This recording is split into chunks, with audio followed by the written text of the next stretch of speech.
cinema কাম বেছি কৰি আছো আৰু সব চিনেমাত বেলেগ বেলেগ গান কৰি আছো এইটো চিনেমাৰ গান নহয় বাৰু লাইছে ৰক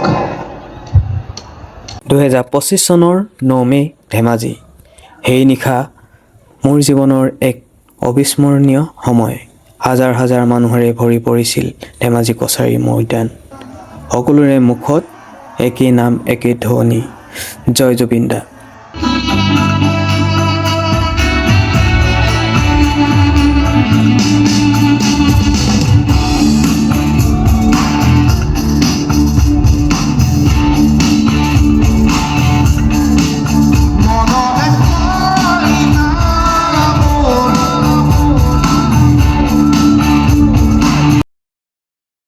আজি তেওঁ আমাৰ মাজত নাই কিন্তু তেওঁৰ গানেৰে আমি আজিও তেওঁক আমাৰ হৃদয়ত ৰাখিছোঁ জুবিন দা আপুনি চিৰদিন আমাৰ হৃদয়ত থাকিব জয় জুবিন দা